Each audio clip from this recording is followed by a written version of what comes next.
Hi, Mark. Hi there. Okay, should I go ahead and establish quorum? Yeah, I think so. Great. Chair Colcott, Yes, here. Vice Chair McClatchy, Here. Commissioners Claris.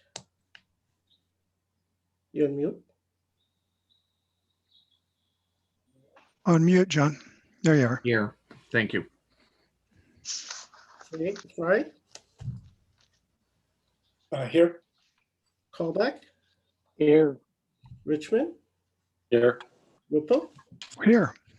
Awesome. So we have a full quorum today.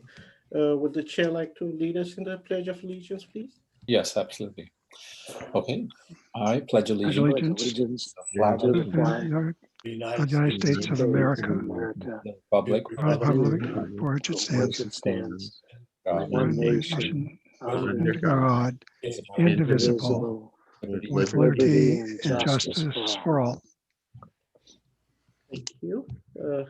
Do we have any members of the public who would like to make public comment? Seeing none, we can move on to the agenda. So the first item for us today is the approval of the minutes for the April 25th meeting. Any changes, comments? I'd like to make a comment that, let's see, the Tyler Technologies is going to take about a year to implement. And so we need to mention that we have to make Central Square work for a year. Okay. so maybe this is not the right time, but I'm aware Excuse that me. we'd actually committed to doing the transition already. Not yet. Okay, so from that time, John, you're saying, Commissioner Claris. Right. From the time we commit to Tyler Technologies, Yeah. they So feel I'm it'll assuming be we have to implemented keep in a year. this thing up and spinning for more than a year, I would say. Correct. Okay. Does anyone want to move with that correction? Move. So move. Second. Thank you. And we had a second from? Somebody did. Yeah, I seconded. Okay, thank you. I'll take a roll. Chair Colcott. I'll abstain, I wasn't there. Okay. Vice Chair McClatchy. I'll also abstain because I wasn't there. Okay. Commissioners Charles, Approve. Fry, Callback, Aye. Richmond, Yes. Whipple.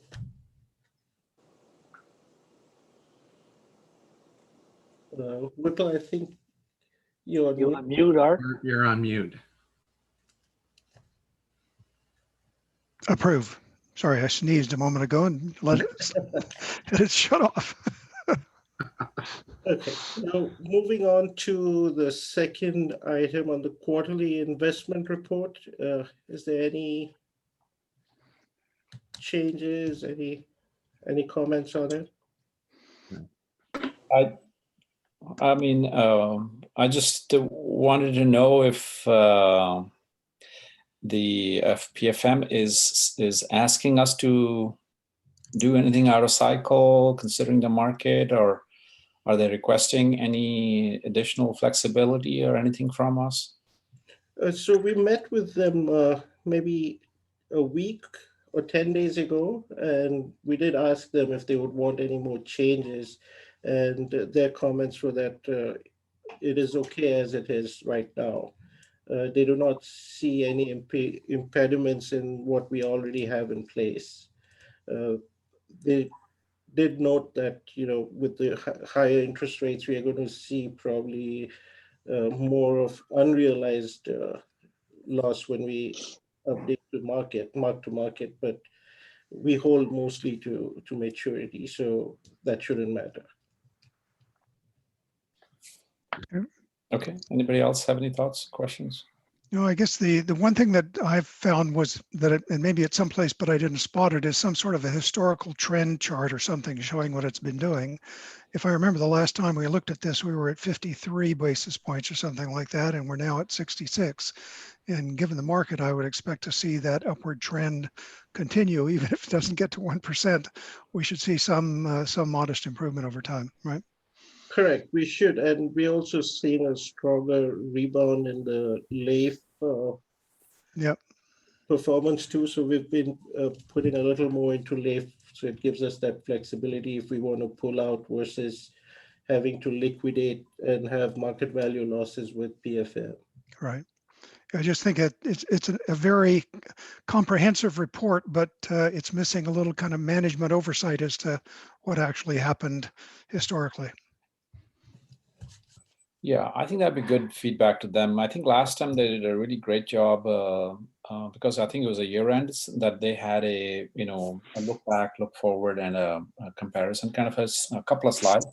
I think that's a good format. If they could just continue with that even in the quarterlies, that'd be really helpful if they could just give them that piece of feedback.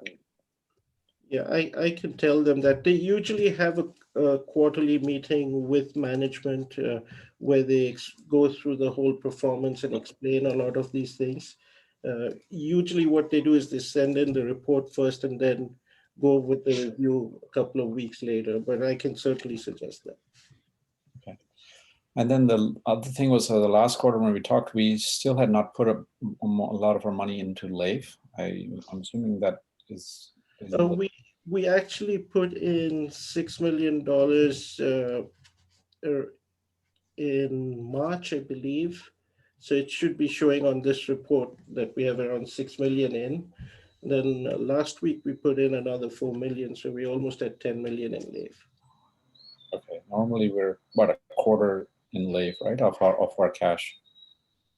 So that would be, yeah. We have around 50 million, 10, so that's more like 20% at this point. Okay, that's fine. Thank you. Yeah, because we actually pulled out some of the monies to pay for the CalPERS prepayment and all the other things that we did. So, just looking at how our cash flow is moving, we instead of putting it into PFM, we are building back the LAIF. So we should have another big installment of the property tax come in, and we'll top up some more. Okay, great. Good. Any other thoughts from anybody else? Not for me. I'm good. Is there a do you need a motion, or this was just for us to look at? This is just a review. Okay. Okay. With that said, we'll move to our first presentation, which is the final adjustments and cleanup to 21-22. So John, I was just gonna just pause for a second. There's a lot of material, related to this presentation and the next one, also the budget. So I don't know if everybody got a chance to look through all of it. I mean, it's quite, it's a significant shift in terms of how we've been actually, thinking of our numbers and lines, and, we're using different funds now. So it's not just the fact that the numbers have shifted, it's also where the money is put is shifted, so we used to see it in different buckets, it's in different buckets now. So I wanted to sort of just open it up to us, to the commission, to see if anybody wanted to have a kind of a meta level conversation about this year's budget in two wants. One is how it's being presented, and then second is, of course, the actual figures and numbers itself. So, I would love that. Okay. As would I. Okay. So John, I was thinking, I think, this might be a little repetitive. I know we mentioned this in about 2 or 3 financial commission meetings ago about us kind of, rejuggling things and relaying out, and that's what these adjustments you're showing are. But could you just spend 5 minutes on sort of just the up level as to what you're trying to achieve by doing this, moving these numbers around?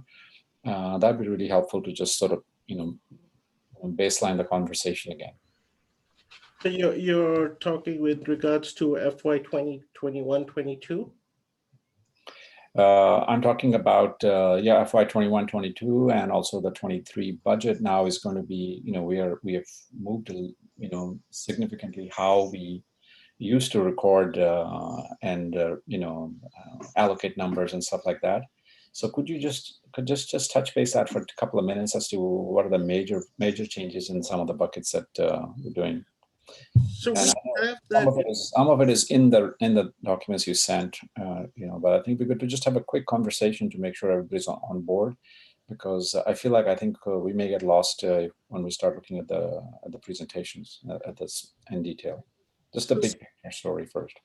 So with the FY 22, I can, as I go through the presentation, I can explain. Basically, we are trying to do three things there, because we already did a mid-year comprehensive changes that we had suggested and completed at mid-year. So now with the 2022, we had a couple of requests that came in after we completed the mid-year. So one of them is in regards to legal fees. Our team has looked at the invoices that have come up so far and how much we need to be paying and estimating the rest, because a lot of these depend on how our city attorney talks to the different parties. So we're looking at having another $1 million appropriated towards legal fees.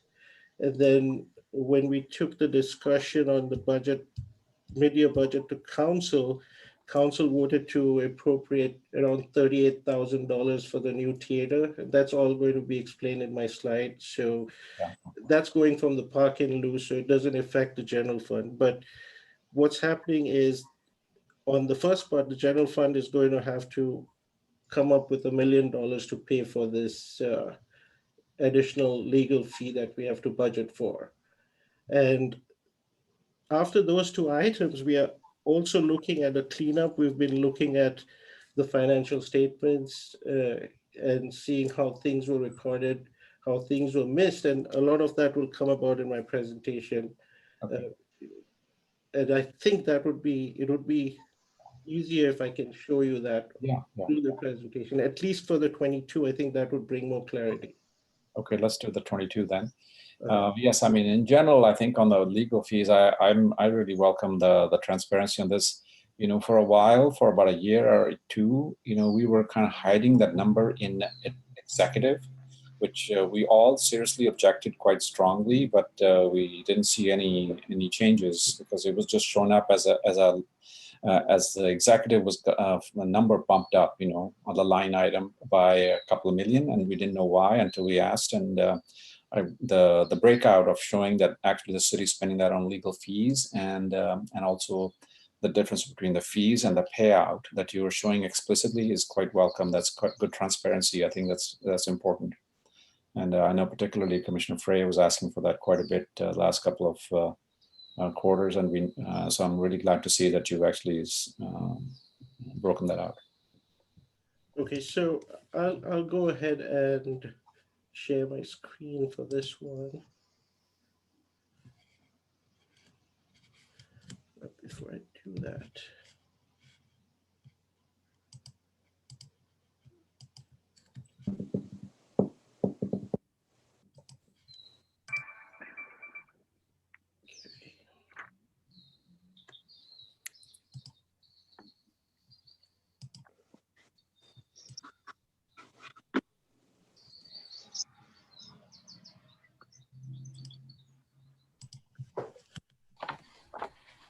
okay, so you can see the screen, right? The full screen with. Yes. Awesome. So today, as I said, we're going to be discussing the three items that affect 2022. We're going to cover the additional budget needs and items that have arisen post-meeting. Besides the two items we talked about, we were also able to deep dive further into historical data, and we discovered several errors, and those were listed in your staff report. I will go over some of them in the coming slides. So what we did at mid-year was we went to council on April 12th soon after that, we got into discussions internally that our legal fees were not enough, so we need more appropriation there. Park in lieu, as I said, we need to appropriate some more money there. And then the rest of it is reconciliation and cleanup. We discussed these items in detail with the subcommittee on May 10th, and we plan to take this report to City Council on the June 14th meeting. So looking at the legal fee expenses, we had an original budget related to litigation only, which was $2.5 million. We've till March already spent almost that whole amount. And the analysis internally is that we anticipate a need of another $1 million to close all of this. Some of the settlements that have taken place are public information, so that was paid out from these dollars. So maybe a little nit, but I think it would help if the separation was between legal fee and settlement funds and actual fees for professional services. It does kind of sound. I think. Just using the word fees for both of them does confuse us a little bit. It confused me. So what I can say is this, because I don't have all the details. There's a lot of ongoing litigation which we are privy to. That's in council and closed session. But what I do know is that from the 2.5 million, we had a payout of 1.2 million to 40 Main, which is public knowledge. So we could assume that 1.3 million so far was spent on everything else. Yeah. So, okay. So since it was not explicit, I'm glad you said it. I'm kind of surprised that the council is feeling that it's okay for a city of our size to be spending $1.5 to $2 million on fees for professional services in, not for payouts. It seems outrageously high in terms of fees. I mean, we could hire, 5 or 3 lawyers, right, to work full-time on our staff for that much money. I don't know if the city manager would like to comment on that, but I believe it might be the expertise in different areas. So yeah, no, I mean, it's not our position as a financial commission to. I think it'll be helpful if the word legal fees was broken out into settlements and actual fees, so it's clear to the council as to where the money is spent. Because this has been a topic that the commission has been hammering on for a while, and this is the first time actually this line has been opened up for us to discussion. It was always just buried in executive. I think one of the things I'd like to expand on what Koljay's saying is it would be nice to see hours and dollars associated, and I'd very much like to hear what Tony has to say, because he's in the business as to how we should be looking at the legal fees. Yeah, so I think breaking it to hours won't do any good, to be honest, John. I think Gary and I sat with Gabe and John. Gary can speak. I think I could advise the other members of the commission that I'm totally satisfied that the senior staff at the city doesn't find this any more tolerable than you do. By and large, this isn't a portfolio that they created. And I think they just need some time to work it back into shape. You don't get into trouble quickly and you don't get out quickly. Mm-hmm. So at this point, I think the reality is you've got some excess spend as you manage this back in line with what we expect, and stop just to be direct picking fights with people you shouldn't be picking fights with. And beyond that, breaking it out in pieces. 40 Main is done, so there's no more spend there. And I think we should just let these guys build the budget, because I think they totally understand our collective unhappiness with this. Mm-hmm. With all due respect, I think they need to get through the 23 budget before you can really expect them to have managed it down. These things just don't go away that quickly. That's my Tony, I agree completely with Tony, because we did get into it a little bit. See, Gabe's on the line ready to talk. So I'd like to hear from Gabe.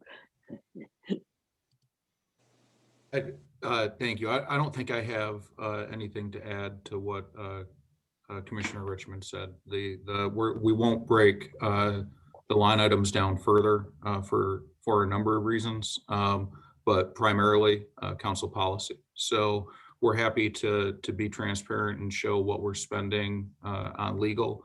I agree, trying to bury that number in a larger budget is not the way we should operate, which is why we have it broken out this way. But council policy is going to dictate that we don't break it down further than this. What do you do when a council policy violates accounting principles? So There's also a policy that says you will report according to accounting principles. And if this were a corporation, you would not bury settlements in with your legal expenses. So I don't think this is violating any accounting principles. You're looking at a PowerPoint slide, not an accounting report. So again, I think how we discuss legal fees, particularly how it's presented in this manner, is in line with council direction. Well, we spent a lot of time on it, and I think we did conclude a couple of years ago that not accruing for, first of all, settlements was non-compliant. And again, the fact that council disagrees with the outcome, again, it's contrary to financial accounting standards. So again, the settlement specifically in question has been accounted for appropriately and disclosed. But then once you lump something out and give it a line item, you can't take similar things and put it into another line because you want to hide it. So again, unless I'm missing something with the actual backup reporting, this is how we're discussing it on the PowerPoint, which is different than how it's reported in the audit and different than how it's accounted for in our financial statements. Okay, I'll take your word for that. If I can touch upon that, so as far as the audit goes, the auditors will get into the details. They do speak to the attorneys and to the outside attorneys as well to look at what litigation is going on with the city, what is the probable outcomes. So as far as they go, they want to make sure that nothing is 100% decided. Like, is a settlement really likely? Then if something is really likely, that's when they would ask us to accrue it on the books. I believe what happened was in 2020, they did find something that was settled prior to the closing of the books that was not accrued, and they asked management to accrue it at that point. And they wrote a comment on that. I think that's what you're referring to, Commissioner.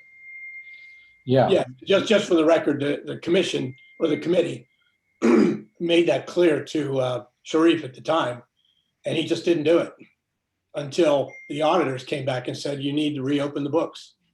Yeah, but I think the auditors were also denied access. So this has been a sore point for the commission. So I really commend you for getting it this far open and transparent. I mean, our job is to make sure that we're not trying to set policy or procedure, but we just want to make sure that this is a topic that requires, some airing out, and you're doing it. So I really appreciate that. This is a big step forward from where it was before, where even the auditors, we asked specifically the commission to go, the auditors to go, we asked to talk to the lawyers. We were told we couldn't, and we asked that the auditors should have access, and they were denied it. But we were just told to put one lump sum in the executive line and leave it at that. So we were quite offended by that, but I'm really happy to say this is great progress. Thank you. Okay, so if I move on, so at mid-year, what we had done is we had increased our operating reserve by $1 million. So we had raised it to 8.6 million, which what it did to us was it took our reserves up to 18%. And then now we're going to take away $1 million for the legal fees. So that brings us back down to 16%. And the expenditure projections based on, let's talk 23, now require around $2 million to bring the reserve back to the 20% that we desire. So the other things that we did was on the park in lieu appropriation, when we presented mid-year, council voted to pay $38,000 to fund a new theater working group to participate in their feasibility study. And this one needs to be a public hearing, so it is going to go on to this report and it will be discussed at council for approval if there's any findings that they need to make. So with that being said, the revised projected ending balances are still healthy in the park in lieu fund at 8.7 million. Finally, this is the interesting part that, after we finished the mid-year, we were still looking at the books and trying to clean up and see what was going on. And we realized a few things were not done in the past. There was and I'm going to go into these details in the next slides. So there was a recapture for the 2021 personnel charges that we charged to the sewer and solid waste funds. We also are planning to do a consumer price index leveling, which I will explain, and also correcting our general liability insurance fund. So on the John, before we get off the park and lieu, just a general question. Do you budget for anticipated park and lieu revenue receipts? Yes. Based on expectations of future developments? Yes. You do? Okay. Yes, so we have a 5-year plan, a 5-year projection that's done by engineering. And what the numbers you see here are projected revenues based on their estimates. They could change from year to year, but they are more or less set in stone in terms of what development is taking place. And then if something comes off cycle, they would update us. Thank you. You're welcome. So looking at the first area that we have here. So in 2021, we had budgeted around $1.4 million worth of staff time. That is our maintenance workers who work directly on these sewer maintenance, as well as on the solid waste, we have the sustainability people who work on that, on those projects. These were budgeted at 1.4 million, but the actual charges that went into the financial system was only 857. We looked at why this was the case. So we noticed that a lot of people who were working on the sewer, some of the maintenance workers that were dedicated to the sewer, some of them had retired, some of them moved on. So they were allocated new people that were originally in the general fund, but those people continued to charge the general fund instead of the sewer fund. So as a result, that 544,000 that should have been charged to the enterprise funds was charged to the general fund. So we are suggesting that that be recouped because it was budgeted and it was what we actually incurred. Then the second part is we have. This just requires a council vote. That's it, because it's an enterprise fund, right? I mean, correct. All it takes to move the money from an enterprise fund into a general fund. Yes, because it has to be a council approved. Any budget movements would be council approved, even increased in appropriations. The only within the same fund that the city manager can approve, but otherwise everything else goes to council. There's no other control, like an auditor has to look at it or anything like that required? The auditors will look at it when they do their interim audit. I have seen a similar thing like this done in 2014 or 15, something like that, where they recouped some of the fees in the next year because they forgot. So it isn't, as long as it's justified. This is actually budgeted and not charged money. And then moving on to the second part of what we are talking about. So our sewer rates, the administrative fees, so we were charging the sewer 827,000 and the solid waste 91,000. These are for all the other services that we provide to them besides the direct maintenance workers working there. So it would be, say, some of the city manager's time, my time, the services that we provide, IT services. These were set in 2012 and never touched. Whereas, we've seen inflation go on this chart. I'm showing since 2012, we are now 27.5% higher in terms of what we have, what it costs us. So there was no CPI applied. So we are suggesting that a CPI be applied to these for the 21 and 22 years.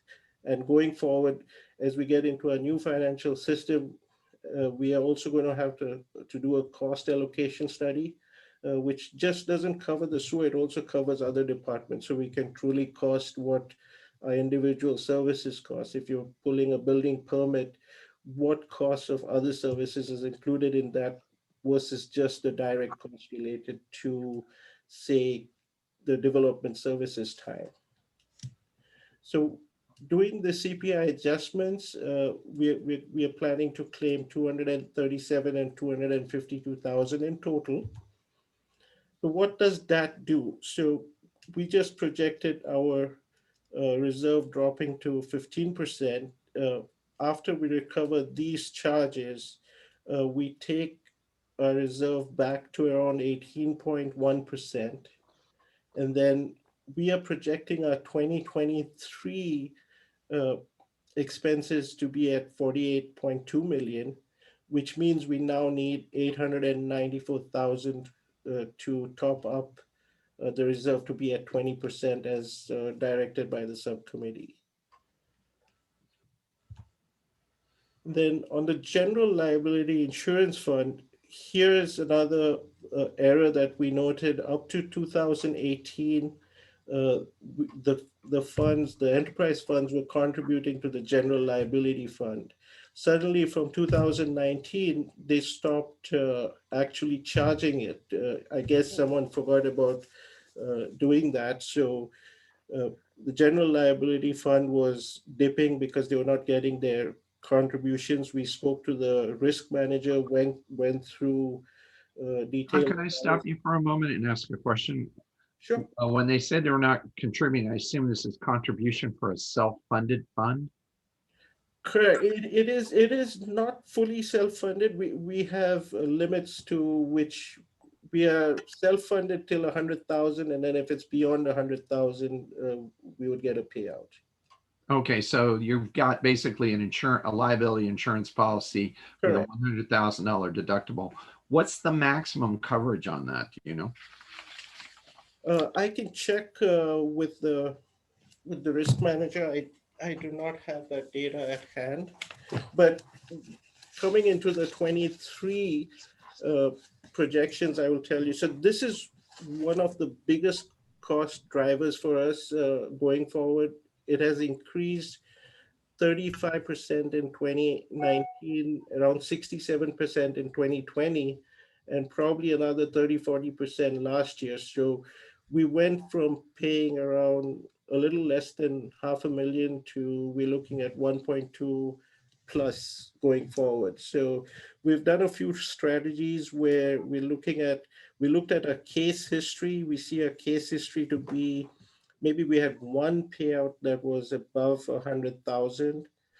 So we're looking at increasing our SIR to 250. So that way we can save on the premium while reducing our cost. Have we looked at other carriers, and which carrier are we using? So this isn't a carrier. This is a joint JPA with other cities. So there are around 20 other cities that are in this JPA pool. It's like a pool.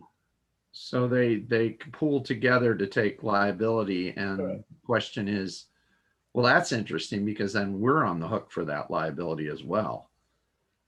up to the amount that we paid. Okay. Yeah, it'd be interesting to see what the limits are. And does it make sense to go out to a private carrier for something like this? We may not be allowed out of the JPA. It might be more expensive, I would believe, but I don't know, Gabe, if you've had any discussions with John on this. I know you were talking. Well, yeah, the JPIA, the Joint Powers Insurance Authority, will certainly be cheaper than if we tried to find similar coverage in the private market. We do share risk with other cities under this plan. One of the benefits of being in one like Bay Cities that we're in is we're with similarly situated cities that have the same tolerance on risk and avoidance. You can switch and move out of your JPIA. I was actually part of that in another city. We did that because after comparing rates, another JPIA was actually cheaper, but that was because they had an appreciation for the risk profile our city had. Overall, Los Altos is a good deal. We do a good job managing our risk. So looking at other JPIAs might not be a bad idea. One of the reasons we decided to stay as opposed to looking this year is we have a leadership position on the board of Bay Cities, so we're able to create directly some of the policies that manage and mitigate the risk that we share with the other entities. It would be helpful if we knew what the limits were, because then we could take the limits and divide it by the cost and see if it's a reasonable insurance liability. Yeah, we can send the limits. Yeah, that would be easier. It'd be easy for me to assess them if we're getting a good deal. So, Gabe, what is do you know what is the reason that this cost has been going up so much every year? Sort of main factor. Yeah, I mean, we could get a report, but in general, this is what we're seeing across most governments, where the threat landscape has changed significantly with, as we talked about at this committee, cybersecurity, things like that. There's also significant more claims against police and police agencies than we used to deal with. So again, overall, Los Altos has done well, but in the world of insurance, the rates have been increasing for cities. We're happy to provide a report from Bay Cities, and the commission can look at that. That's fine. Okay, and then we looked also at the claim history for Los Altos that we had, and from all our claims, we did notice that the sewer and solid waste contributed around 20% of all claims. So the 20%, 15 and 5% is a reasonable amount to charge them. So with over $1 million that we spend, we're claiming the 150 for each of the 2 years that were missed, and the 50,000 from the solid waste and the sewer fund as well. So with that, we are recommending that you review and accept the report, provide any feedback that you have, and then we would be forwarding this to the City Council for consideration on June 14th. I just had another question about it. If and I can wait if somebody else has a more pressing question, but I have a more general question. So, I mean, obviously in our budget, the biggest, this is nice cleanup. I think you guys did a really good job, and separating the sewer and those enterprise funds should be paying their way, and they're not. So that makes a lot of sense. Our biggest expense obviously is staff, so we are at the point, I mean, is there any is there no change required in terms of how much are we on target in terms of our staffing and our expenses on that, or you didn't need to make any kind of adjustments on how much we're spending on people when you're doing this update on the budget? So we have accounted for. Are you okay, John, if I try this one? Yeah. Thanks. Go ahead. So yes, we have recommended in the upcoming budget, so not the one we're closing, to make some pretty substantial changes around benefits, around pay range, and around market rate of pay. So we did a really good job early on in trying to assess what our operations were. So when we weren't necessarily increasing expenses when we're talking about changing the benefits to a market-based approach. We got hit a little bit, as John will explain, that we weren't budgeting for people that actually existed and were here in the budget and getting paid. So overall, there is an increase, and we think that it's the biggest thing that it'll do will make us competitive in the marketplace. You know, the biggest number we were reporting was the 28% separation of city staff turnover annually. We broke it down further to see where we were away from market, and it turned out to be in the management and the executive levels.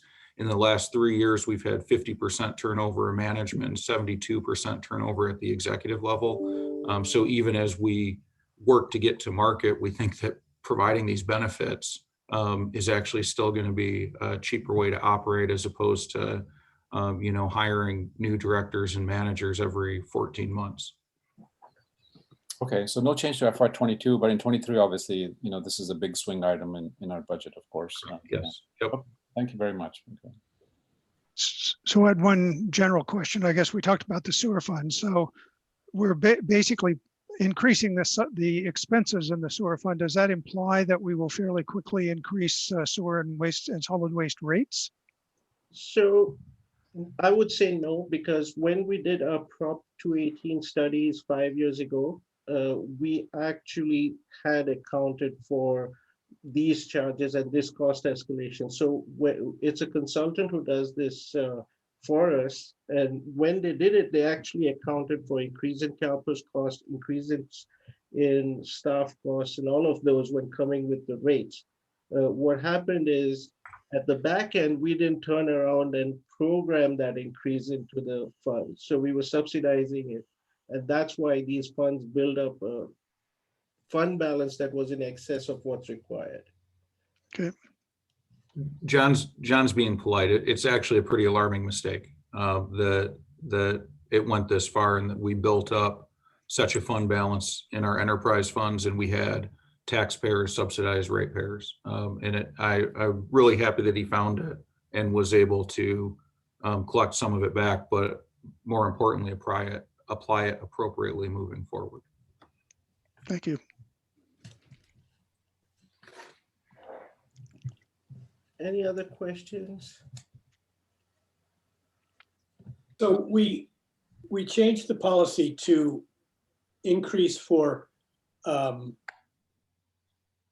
inflation and CPI. And that kind of stuff. Did we take a look? I mean, eventually what's happening is people are incurring hours that are on city staff to support sewer, et cetera. Did we look at the base calculation? Because the uplifting of it doesn't matter if the base, you know, is a bad estimate or what have you.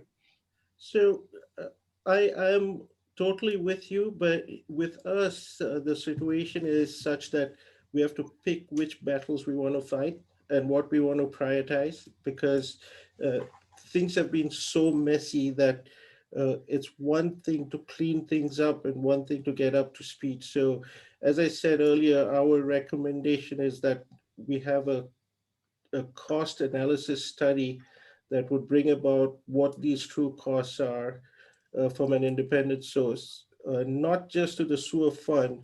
So what is, for example, finance's contribution to other departments? So if we are charging a certain rate for a permit, for a plumbing permit, whether that plumbing permit is purely just development services time, or does it have finance time, HR time, city manager's time? So but you're suggesting an overhead rate Correct. overhead rate. Yeah. Correct. So that's something that the city didn't have. We want to do that, but it is, what do we do first? What would you gain by going to that level of granularity if it's all in the general fund, right? I mean, at the end of the day, if you're, saying I spent, 20% of my time on development and 70% on this, but it's all coming out of the same general fund, it didn't matter. The sewer fund, of course, is a totally different entity. It because when I charge $100 for a permit, I have to justify that cost. I cannot charge more than what I'm supposed to, and I'm not supposed to undercharge. So if the true cost to issue that permit is $200, but I'm charging 100, then again, I'm doing a disservice because it's a taxpayer paying for a service that somebody's getting from the city. It's cost of service pricing is what he's after, and it gives you tremendous visibility on your costs. That makes sense, but you should also be wary of the politicization of your budgets. You start doing this and, you review everything with your chief of police, and all of a sudden he's not talking about, feet on the street. He's talking about, well, his budget is having a problem because finance is charging him. So make it a very general uplift charge, because I've been through that a lot of times. Yeah. Right. And you don't want police officers worried about their hourly charge on something like that for a call. But it'll happen to every department. I mean, every department will feel like they don't control. I will say that the primary, to Commissioner Fry's point, we're gonna look at the base first. One of the first actions we took when I started here, when we recognized how we were charging sewer employees to the general fund, was to create a separate classification. So if you're a sewer maintenance worker, you're being charged to the sewer fund. Same thing with stormwater, all our enterprise funds. The overhead charge that we're talking about is going to be applied primarily to enterprise funds, but then in a secondary manner, only when council has designated that a permit, for example, is a cost recovery permit. So we're going to show what the actual cost of us is working on that, but it won't go so far that we're looking at an officer's time. It's mostly for enterprise, occasionally for permitting. That makes sense. Correct. And that's where I was going to elaborate on, because there are certain services that you provide that you have no benefit in return, right? So public safety is one of them. And then sometimes your recreation programs are highly subsidized. So it wouldn't really apply to those, but it's more about where cost recovery is involved with fees and with the enterprise funds. I mean, just to be fair, the last time we looked at our permit fees and all, we just looked at comps of neighborhood towns. That's what it was based on. So it wasn't based on our cost. It was based on cost. what the market can bear. And that's correct, Chair. A lot of the fees are based on what the market can bear. So if we're looking at room rentals, for example, and council says, look, we just built a community center and we want to market this as a place where people have events, then we'll look at, weddings or whatever, and we'll determine what the market can bear and then apply that. Right. It's a good point. It's a good distinction. Okay, I mean, it's fine for you to go down to that granular level, but like Mark said, it can get politicized. So I would be careful. But I think it's really good that you're doing it for the separating the enterprise fund money and the general fund money. That's very important. Yeah, thank you. So there are no further questions. Would anyone like to move to approve? What are we moving on this to recommend it to City Council? Correct. Okay, so move. I'll second. Sard. Great. So I'm going to take the roll on that. Chair Cockett? Yes. Vice Chair McClatchy? Yes. I'll take that as a yes. Commissioner Claris? Yes. Fry? Yes. Kalbach? Yes. Richmond? Yes. Whipple? Yes. Thank you. That passes 7-0. So moving on to the 23 budget.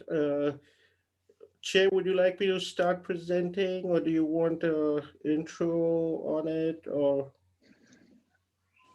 Yeah, so again, I mean, I think we are several of you have got tenure on this commission, so we have seen budgets done differently before.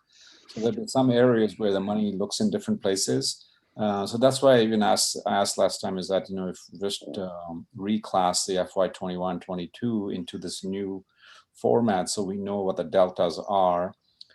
But I just wanted to bring it up again, just in case anybody had a question or a confusion. This would be a good time because, if our fundamentals are not clear about what are we talking about, then it'd be kind of hard to be able to add value to the conversation. So is it worthwhile to sort of go through that? We're making some changes in terms of how we budget, or is everybody kind of feeling okay? Well, I'm certainly hoping that will give some situations where we can see what we spent in 21-22 versus 22-23. And I'm very interested in going through the CIP and those sorts of things. So I'm guessing a lot of that will come out as we go through John's presentation, or we'll go down a rabbit hole someplace else, right? Okay, sounds good. I also would like to go through the line items here so that we kind of understand where these funds are being spent. Sure. So what I'll do is I'll start my presentation, and then you can kind of ask the questions that you want. Most of every change related to the CIP is documented in the staff report. I know it's a Right. long one, but it is there. Yeah, I just want to have a couple of questions to understand how the report works. Sure, that's fair.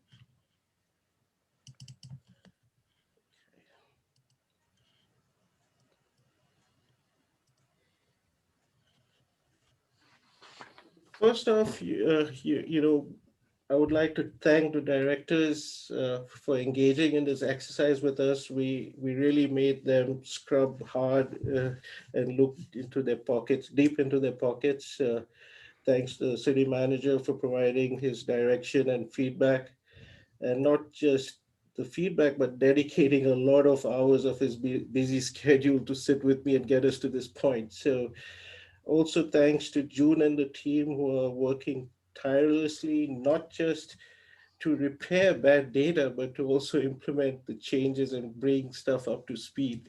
The budget revisions I will be presenting today are probably 95% complete. The city manager and me are still working through some decision points that might change by the time we present this to council, which is in a little less than a month from now. But we will update the commission with those changes at our next meeting, if any. So looking as we developed this budget, we had, we adopted this budget in June of 2021 originally. We did the midterm review under complete new lens, new city manager, new finance director, looking at what was done before and how we can improve or change things. We looked really deeply at the general revenues. We looked at things like property tax, sales tax, and we removed any kind of padding to show real numbers and not numbers that were below what we would think they would be. So these are estimates that we believe are true and close to what we would expect to have at the year end. We also had all departments. We had a lot of department requests. We evaluated a lot of those.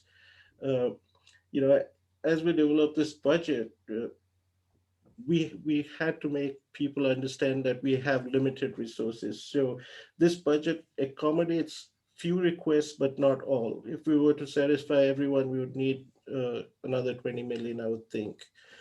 So we also discussed this report in detail with the subcommittee on May 10th.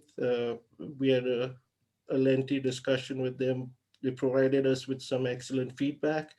We're looking to take this report as well to City Council on June 14th. Looking at the good news first, our general fund revenue increases. What are we seeing in terms of trends? Similar to what we saw at mid-year, our sales taxes shooting higher. Part of it flamed by inflation because everything costs more, so your sales tax goes up by that much. And these are backed by a consultant HDL. So we're looking at around 400,000 in sales tax, 2.4 million in property tax. Other taxes would be documentary transfer tax. That's a hit or miss. It depends how many sales happen. But looking at historical data, I think 20,000 is an easy number to achieve in excess of what we already budgeted. Business license tax, we've been really cracking down on businesses that are not paying their fees. So that's been growing every year. So we're projecting an increase there. And when we looked at our 2022 TOT budget, we had budgeted around $1 million. Little less than 9 months in, we are already at 900,000. So it's showing good signs of recovery, which is good for us. So based on those trends, and then with the economy opening up further, we are increasing that line by another 300,000 as well. So all our projections point to a 3.6 million increase. And then on the department side, we've looked at increasing our development services budget by 400,000. And that's purely based on an analysis of the current applications in the pipeline on the planning side and building side. So that should be a number that we are confident we will achieve. Oh, please go back one. Thank you. So I guess for me, one of the things, John, I'd like you to be a little more careful on. This says this chart here is really helpful, but it says it's a general fund revenue. And it's not the general fund revenue, it's a general fund revenue increase. Correct. I mean, the title on the slide says that, but the title on the chart says it's just a revenue. But what we don't know is from what? Is this from 21, 22, or is this from the mid-year budget? This is from the original 2023 budget. So the thing that's missing for me is how do these numbers change from our best bet for the 2021, 2023 values? In other words, what's year on year, what do you think the actuals are going to do? And I will show you that in the coming slide. Great, I'll wait. Thank you. On the packet, on the package, there is on the attachment 4, Yep. I believe, there are details from FY 21, 22, and then the original 23 versus the revised 23. Great. But that's a good point. I need to say that this is a delta. Okay, so here's just a visual. This graph breaks down our general fund revenue by its major classes. The reason I like to show this, even though we've got 3 years of comparative data here, property taxes, as you see, continues to be the dominant force at around 60%.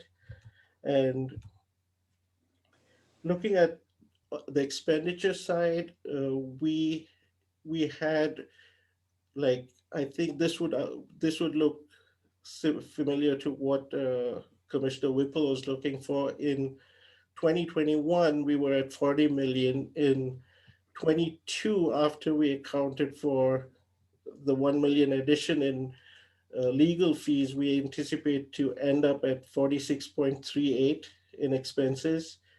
Our 23 original budget was at 48.67, and we are now proposing 49.18, which is an increase of that 510. So here, some things to note, what actually happened. We had increases in some of the professional services budgets with inflationary pressures on some of the engineering contracts and the rest.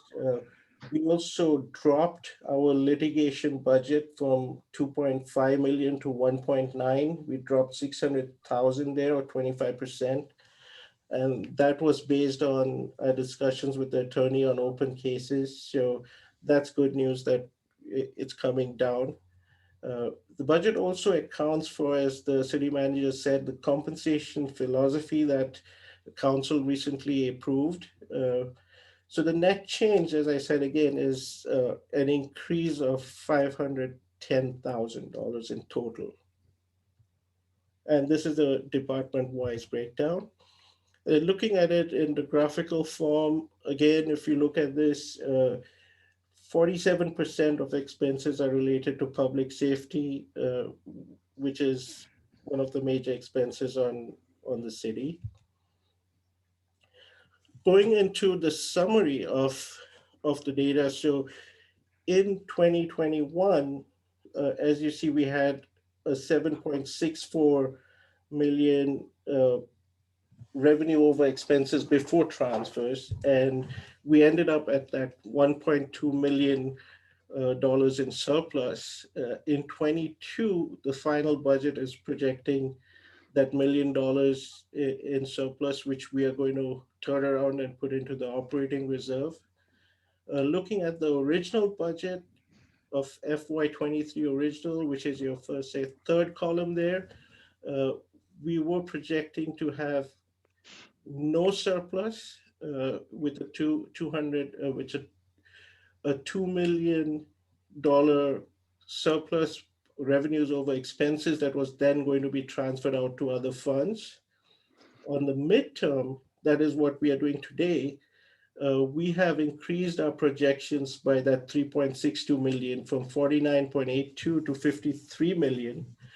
And we've increased our expenses. So in total, we are now accounting for 3.11 in more resources. Our transfers increased by around $1 million, which is related purely to restoring items that were not budgeted correctly in the past, which means at the end of this budget period, we would have a 2.13 million surplus. Now, our suggestion on proposed uses, and this is what we discussed with the commission as well, is the contingency reserve. So the reason why we want to set up a city manager contingency reserve is when we were going through and discussing with each of the directors and going through the line item budgets, we noticed that a lot of them kept money for things that might happen or may happen. And when they do that, then it blocks our ability to provide services, because if everyone's going to keep a small piece of the pie for something that may happen on a rainy day, it affects the whole city. So our decision to them was to let go of that, and then we have a centralized contingency that's under the city manager for anything that really comes up. So that's one of our proposals. We're going to be increasing the operating reserve by 890,000 to bring it to the 20% that we desire. And that would leave us with another 980, close to $1 million. Our current proposal is that we do not use it. There's a lot of uncertainty. You know, COVID is spiking again. We don't know what things come up. Our proposal is it doesn't get assigned at this time. And, you know, if it remains at the end of the year, we meet everything, it would fund our 24 CIP. So we can move it directly to the CIP. So overall, you know, the budget is balanced with most known costs accounted for. We are reasonably confident that this revised budget corrects prior errors and unbudgeted items. As we head into the next budget cycle, we are hopeful to have a new financial system in place that will truly enable us to produce an accurate budget with better personnel cost projections and also cater to scenario analysis, which is kind of hard to do in an Excel worksheet. Hey, John, quick question. So we had talked at the subcommittee meeting about that $980,000 as being maybe a COVID reserve or a beyond, because it's conflicting or adding to the contingency reserve. And it could be a little unclear, but you wanted to kind of have that in your back pocket. But isn't that going into CIP? I mean, where is the CIP money going to come from if we put all this in contingency?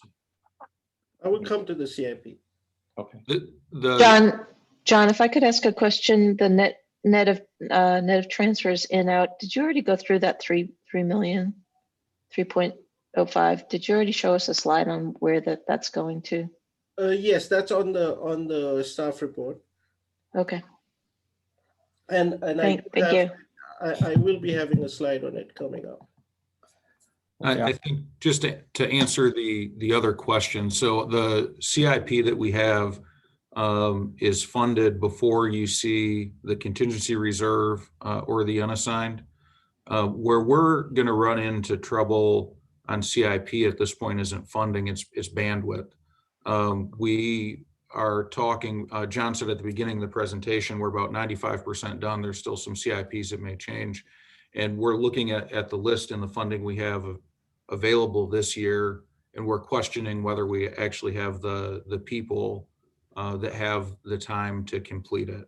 So Commissioner Callbach is correct. We wanted that unassigned 980,000. You know, we don't really know what's happening with COVID, but even assuming things can continue to get better financially with COVID, we know that in the budget after this one, we won't have the $4 million from the federal government in ARPA. So we're trying to create a bridge, but anything we don't use would go into either capital or operating reserve, depending on where the need was at the conclusion of the fiscal year. I'm really sorry, guys, but I was following along. I thought pretty well. It might be COVID. I completely am confused now. FY23 starts July 1st, 2022, right? Calendar. So what's FY23 midterm? That's like middle of, that's December of this year, of this coming. So when you have, you usually... Sorry, I was following along really well until I got myself confused. So let me explain. So you adopt a 2-year budget. Right. In the beginning. So in June of 2021, you adopted a 2-year budget. Yep. Then 6 months into that budget, you do what's called a mid-year for the 22 portion. So that's the first year of it. Yeah. Then at 1 year, you look at the midterm of your budget, which is the starting point for the next for the 23. So it's that term midterm means the middle of the 2-year term. Correct. Okay, so that's so the FY23 is still your estimate from starting in June. You're changing the budget. Correct. And then you would do at 6 months into 23, you will do what's the mid-year for 23. Yeah, so those are the common terms that are used to. Perhaps we could put dates on there for where that covers to make it easier for us to understand. Correct. Or just the midterm. I thought this was December because that would be the middle of the midterm of the 2-year budget. Right. So so normally the convention is we can do adjustments to a 2-year budget like this, but not a full budget, right? We're not approving a full new budget. Correct. Yeah. Okay. Sorry, I just. Nope. That was helpful, Kuljit. Thank you. Okay, so this is from July this year to June 30th, 2023 is what the fiscal original was, and this FY23 midterm is talking about the same time period. Same time period. Yep. Midterm doesn't apply to that from December. It's not an adjustment we're doing in December. Correct, because those original FY23 original projections were done 1 year ago. Right. And then we refreshed the 22. So if we said that we are going to get $31 million in property tax in 22, it doesn't make sound sense to budget 30 million in 23. So that's why we realign it to what we did in 22. Right. It's just a terminology that I got myself spun around. Yeah, 22 is pretty much over, and I'm glad you have that much clarity into 22. We've had a few years where by this time we would not know how the fiscal year is going to end. So it's May, and so I'm happy to see that you got clean up on 22 done already. Okay, so part of that 50, the $500,000 increase in expenses, when we started scrubbing how the budget was actually compiled, we noticed a lot of errors in the way the budget was done, the original budget. For example, the finance manager was, you didn't have a finance manager. So the position was frozen and it was used for professional services in 22. And then when you moved into 23, they removed the professional services, but did not restore the finance manager. So it took like twice the amount away. So they took out $240,000 from the budget that they shouldn't have. On the permit technician, when the budget was done, they froze this position. They did not budget for it, but the person was already working here. So they froze somebody and did not budget for someone who was already in the city working. We also have a part-time IT technician that is supposed to have a 90 to 100,000 budget. That budget wasn't in the budget. The person's working here, but there's no budget. Also, when the whole budget was done, it was first compiled that this is what it's going to cost you to employ everyone who's existing in the city. And then they decided that the budget wasn't balancing, so they froze 6 positions. And when they froze the 6 positions, they took out every dollar that that position had. But those positions had $140,000 of unfunded liability, which whether the person's here or not, you have to incur. So they shouldn't have taken that out. So that adds to the cost as well. And then as you will see, we proposed a lot of items to be funded that were not funded before. That's almost 2 million in ongoing costs that were not budgeted. So these were all part of the cleanup to the 2023 original budget that we did. I'm not sure if the city manager wanted to say something. Yeah, I just wanted to point out, and we'll stress this with council and the community too, that when you look at the final personnel budget that we brought forward, including moving to market-based pay and benefits, we had to find all of the funds listed here before we could get started on that. So we had to recover the 240, the 150, the 90, the 140. And it's really, we spent a lot of time talking about how do we even present this, which is how we came up with corrections and reconciliations, which is the term we're using. But to talk about going into a 2-year budget where in the second half of your budget year, you just don't budget for $2 million in personnel costs it's astonishing when we start getting into it. But when you look at the final budget, just recall this slide. It's important to me to communicate that when you look at the final numbers, everything we've added, the market-based pay, the positions, the capital projects, all of that couldn't start until we found funds to balance out the errors. And it's substantial. Yeah, it's just the counter of that, Gabe, is that for the last few years, the city was overly optimistic in its ability to hire. So we had budget for positions which we never filled. So that's how we kind of balanced our budget in some ways. So the reverse of what you're talking about happened, because we were never able to find the people in time. So, we had like 9 months of a finance manager and we only had somebody for 9 days, so the reverse of that. So I'm really hoping that I think you have the budget and you also have the ability to actually fill those positions because it'd be great to see good staff and wonderful people here. And I would say, I think this is an important thing to understand, but it's even more important to understand fiscal 23 compared to 22 actuals. So we don't have to talk about who was thinking what, when. We can just talk about, what is the spend, how is the spend basis going to increase? And I'm sure you've done that. Right, and that can be seen on this slide. If you look at the 22, it is a final budget. It isn't a actual, because the actuals would come up somewhere in October, November. And we could do that presentation then.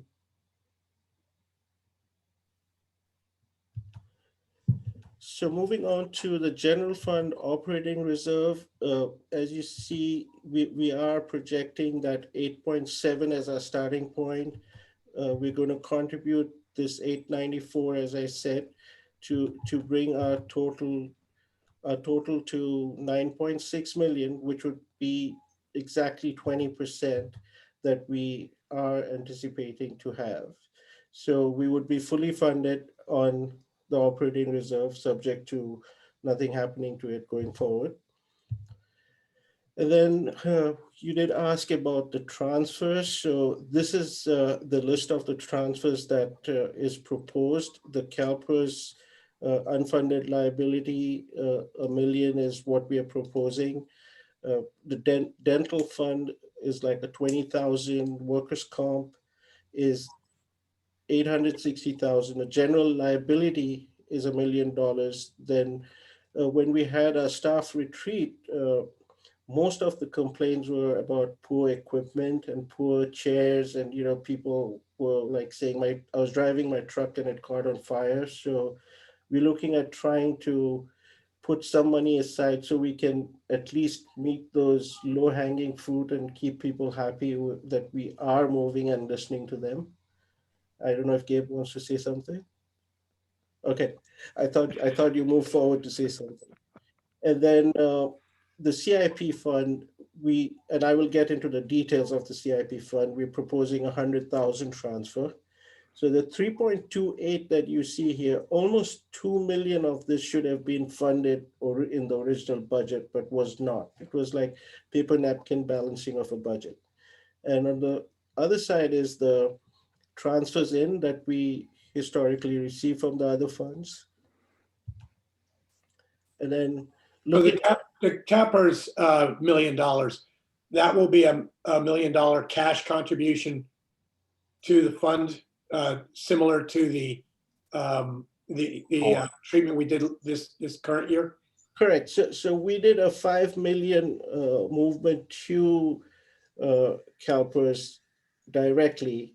And then this one would be a placeholder for another $1 million that if we achieve, then we can either move to CalPERS or look at a section 115. There are different options. It depends on what council and the committee would like to do. I You thought could we also consider, you could consider your surplus when you're thinking about how to utilize that as well, since the return on these contributions are still pretty hefty. Right. John, did we move actually all 5, or we were targeted that, but we didn't actually move all 5? I thought we only moved a 4 or less. No, we did the whole 5. Yeah. We did the whole 5, and we did 1.5 to OPEB as well. So we pushed those out because we were getting 0.5 here or 50 basis points, while they can generate 8 and 9%. So We had that discussion. yeah. Okay, great. Any questions on this?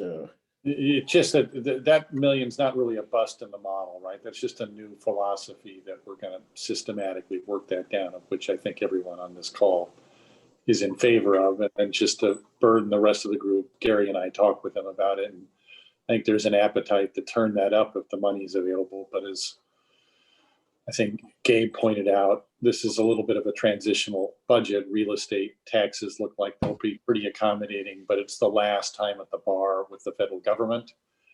And it's the first time pushing some cushion out of the budget with the departments. And so they've expressed a desire to be a little conservative as they pivot there. And at least Gary and I were supportive of that. That's the 250. That's the roughly $1 million. And also with everybody with eyes wide open. I mean, in every meeting I'm in, I've told the guys, I think you're going to have a little more inflation than is in this, but I think you have some flexibility to deal with it. Yeah. Agreed. So moving on to the personnel side, we had a lot of changes to reflect the organizational needs. We added some positions by eliminating hourly positions, and also several positions were reclassified based on need. I know the city manager has been looking at a lot of these things. We also, I don't know, Gabe, if you would like to talk about the changes to the divisions. That's reflected in this in We have, well, we just announced a reorganization, and I'll run through that at a real high level. But before we get to that, one of the things we look at, this is a net add. When you look at positions, you'll see 144 to 149. But when we started here, there were a lot of odd things in personnel, including we had a number of employees that would work 38 hours a week and be benefited. But because they were working 38 hours a week, we would not include them as a person in our reporting, the way you see here. We also had people who were regular employees of the city, but we would record them as contract labor, which wasn't accurate. So again, it looks like an ad here, but all we're really doing is correcting the actual people that were here and getting paychecks.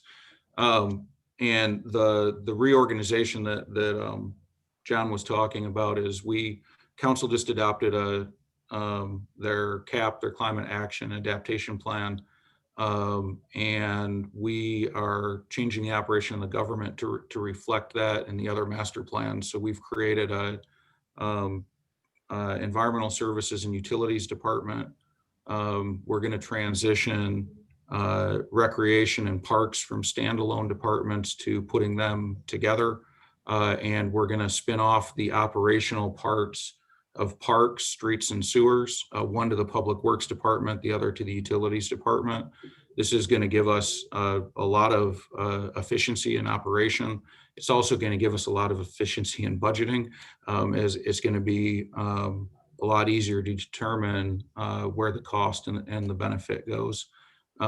In the Public Works Department, we're going to create a CIP manager. You heard me say earlier, we're struggling to have the staff to complete the CIP. That's for a number of reasons, but the primary reason is it goes through one individual right now. So when he hits his bandwidth, the organization hits its bandwidth.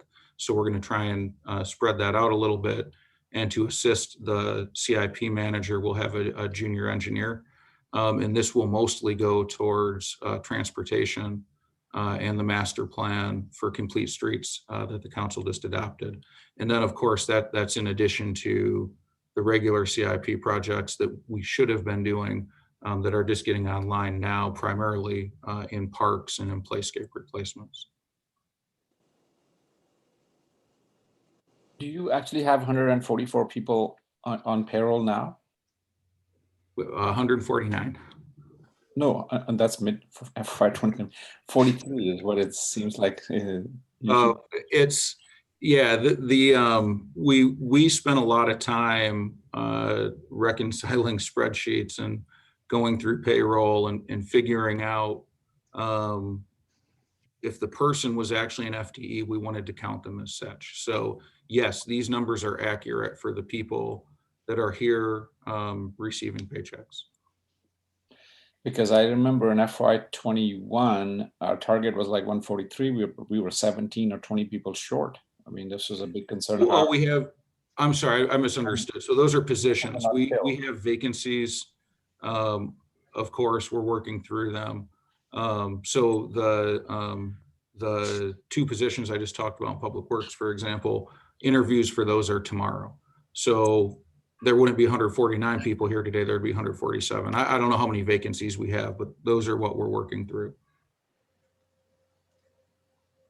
Okay, that was what I was talking about, is that, you know, we budget for 149, but we're actually paying 137, and that's what, you know, it seems to be the slush fund in which balances our budget, because, you know, the biggest expense we have is people, and if we're not writing paychecks, you know, then we're saving that money. So you think we are close to 147 people actually butts in seats? I don't know how many vacancies we have. If I had to guess, I'd say 12. But I'd have to look at where HR is at. But of course, the goal is to be fully staffed.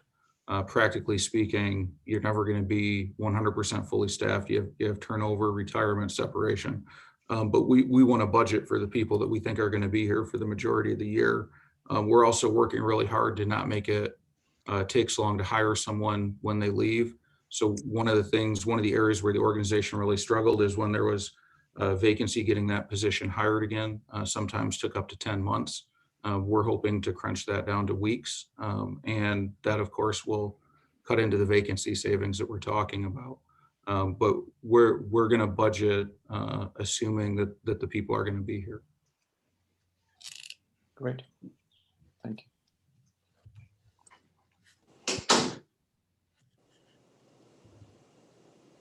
Okay, so now moving on to the CIP on the general fund side. In the report, we are showing the details of this. So our reserve balances are at 15.08 million. That is the general fund dedicated money to the CIP. We are now moving 100,000 to bring it to 15.18. How is that being used? To date, we've got 11.88 million that was programmed either in FY22 or earlier. The FY23 original budget had $6 million of programming. We looked at a combination of prior projects, new projects, and reduced $2.75 million worth of projects to now say that we are balanced. We don't need any contributions beyond that 100,000 to the CIP. The projects that we basically reduced, we've got our annual ADA improvement facilities. We were budgeting 75,000 every year, and we had 316,000 accumulated as prior appropriations. We were not able to identify specific programs related to this on how the department would spend this money, so we took it away.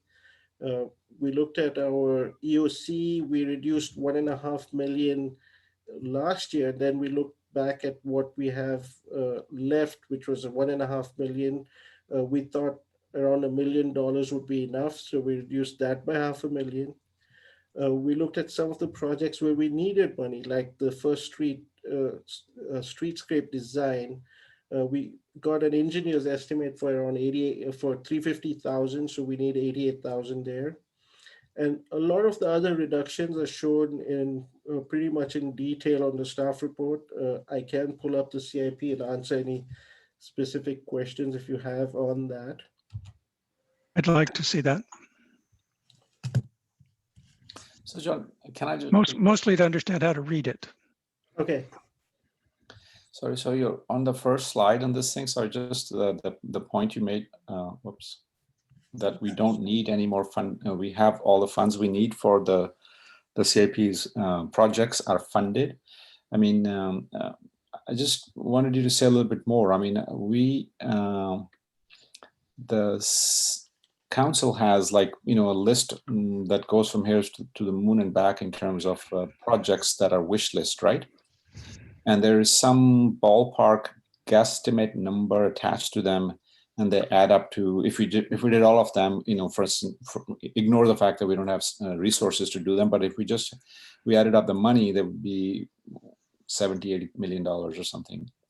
So when you're saying that the CIP that is actually projects that have been voted on by the council and approved are going to use $15 million, or are you saying those are the projects that are being worked on? I mean, they're approved might be a longer list. What is this 15 million? Pull the list, and I think you have a fair question. The answer is what we are showing is what we need for the 2023 and before. We're not looking at 24. So I'm going to pull that. So here's the list of the CIPs.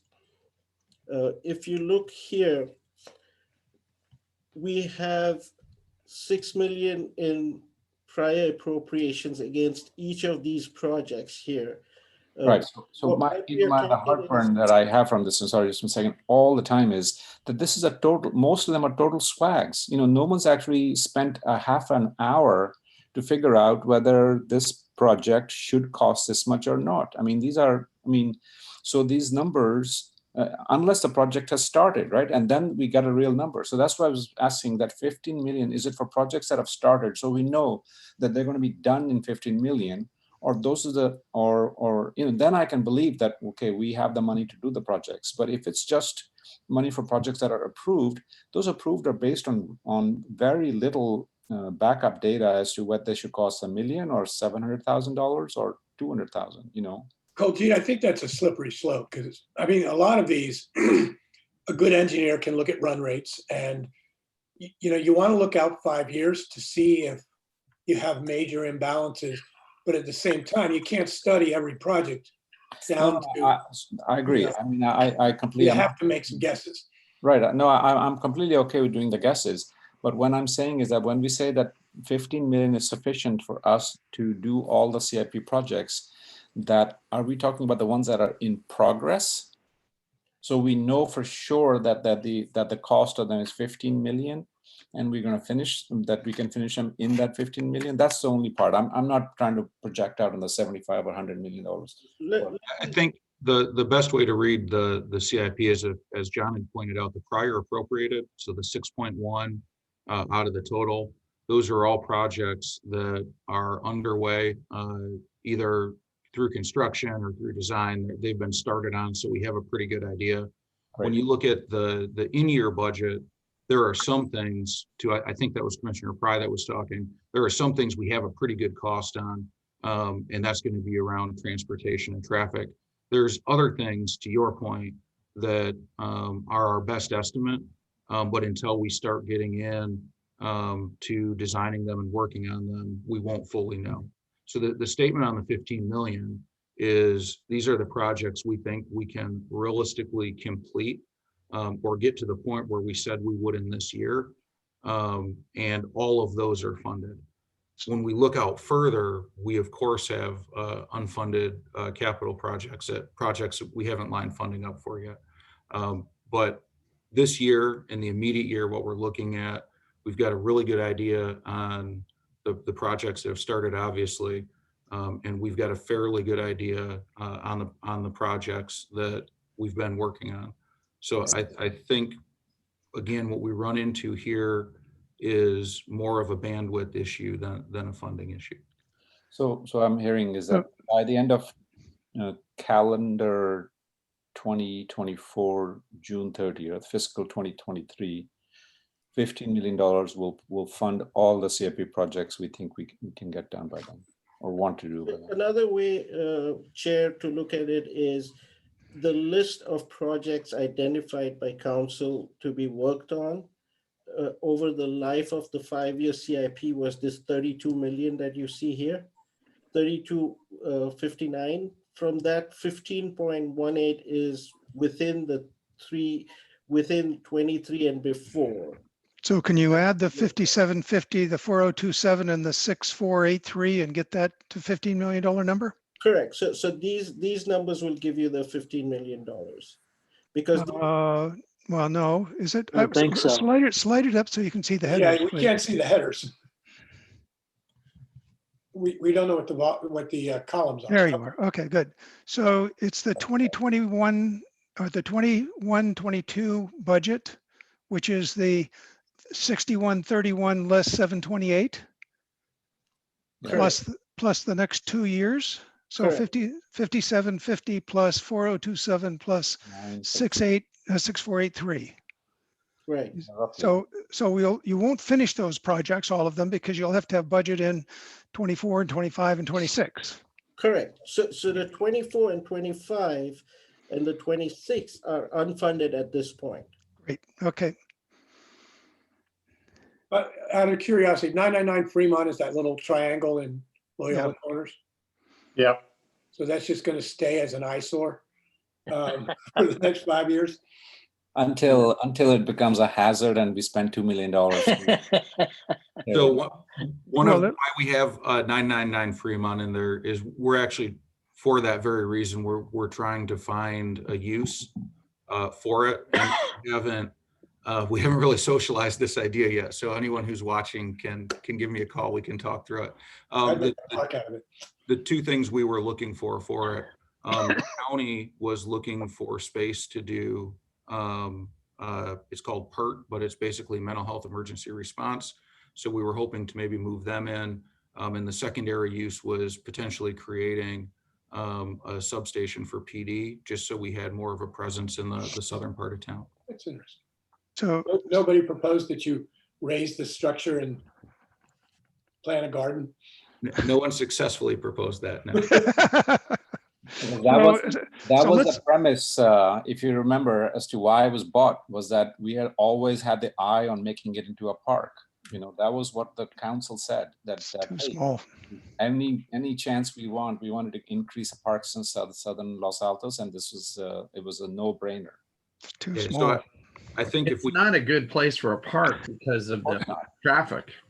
I'm going to say that the I just mean best a use of green that would spot. probably be a traffic circle, to be honest. But if we got to a point where we could redesign it into some green space, we would of course be happy to do that. But we have not had any consensus on plans or even ideas. So we're simply trying not to let it turn into another abandoned, dilapidated structure that the city owns. Okay, If so we back turned it to the numbers, sorry. So If you're we saying that for 15 million, everything that the city wants to do by end of fiscal year 23 is sufficient to fund that. And if the council comes up with some other new thing they want to do, then they have to take something off to add that, or they can't add anything until the end of fiscal 23. So we won't say it's everything that we want to do, because you'll notice, for example, there's not police station on here. There's not funding for the abandoned caretaker's house in here. There's only funding for the replacement of one play structure in here. So it's not near everything we want to do. This is what we think we have the ability to do when we look at funding and bandwidth. Now, council, of course, can elevate any project they want, but to your point, if something's going to come on this list, we're going to have to look at what doesn't get done, because again, we simply don't have the people to do additional things. But when we look at this, these are all things by and large that have been directed by council. So we think this accurately reflects their priorities. They may decide that they want to move up park replacement, for example, and that's okay. But then we would have to look at what comes off the list at that point. I got a question on the 99 Fremont. Does that relieve any of the need for police space? No, the 999 Fremont, if we're hoping that's the county, but if we do end up getting a substation there, it would be considered basically just an area where officers could take a break, write reports, use a restroom, occasionally meet with the public if they want to. But Isn't that what the officers did there? It was a coffee shop. Exactly. Yeah, it would not alleviate the pressing need to have a suitable police station. Well, I didn't say replace a suitable police station. I just wondered if it would add to some of the square footage issues. Yeah, I think if we wanted to, if we wanted to talk and say, well, maybe we could move a traffic division down there as an example, that they're in the trailer without the bathroom behind the police station. That was my point. Yeah, if we wanted to do that, I think that'd be a separate conversation, and that is something we could certainly look at. It does have a bathroom in there, so there's. Yeah, it does. It would be an upgrade. I don't want to make it seem like it wouldn't be. It would certainly be an upgrade from the trailer. That's what I was thinking, as a replacement for the trailer. Okay. So I'm still struggling with this. I'm sorry, John. Maybe take this through again. Okay. So we'll talk about the estimated prior appropriated of 6131, Okay. and then you take away 728 because you've essentially said things that were previously appropriated aren't going to be done anymore. Correct. And then you've put in what you're going to have for the 21-22 budget. So most of which is probably already been spent, right? Of that 5750? We are unable to say that they would spend it all. If they do not spend it all, it would increase that prior unappropriated. Yeah. So it would roll, and when you do this again in another future year, although the things that are unspent will become estimated prior appropriated, but not rolling in, essentially rolling forward. Correct. And then the 4027 column, the 22-23 is in the 2023 budget. So the numbers that that we're covering, the 15 million that has been essentially planned for at this point, is the 6131 less the 728 plus the 5750 plus the 4027. Is that correct? Correct. So we have things that we have ongoing projects beyond that, like take a look at your annual street resurfacing. There's a 23-24 amount for $1,050,000, but that's not in the current CIP 15 million because that needs to be funded by money in that fiscal year. Correct. Okay. Before that fiscal year actually draws on us. Okay. So I guess maybe just look at, so just to make sure I understand this. So back to 99 in Fremont, not the merits, but just what the money is. You have $10,000 that you want to spend on that project to do whatever you're going to do with it before June of 2023. That's your plan that's implied here, right? Correct. And then if you look at the Emergency Operations Center, you have a plan to spend $1 million in there over the same period. Correct. Okay.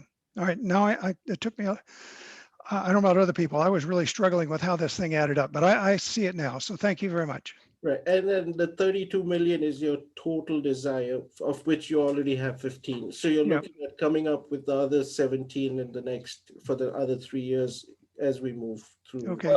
And let me ask Have one. half of the things that this council wants to do, right? I mean, so like the things even Gabe mentioned, I mean, the Halsey Center, the theater. I mean, these are big chunk ticket items that we don't have on this list. The theater is probably 40 million. Yes, So, and that's the point we've been trying to make with council is we really need to prioritize the projects. So if they want to move any of those up, that is their prerogative. But we're at the point now with both funding and with staff, if we're being realistic, it's not, historically, we would just add the project. And if we got to it, great. If we didn't, that's fine. What we're saying is we only want to budget for what we're actually planning to do. So if council wants to do Halsey House, Caretaker's House, anything else, that's great. Let's move it in there and let's talk about what we can't do as a result of that. Sure. good.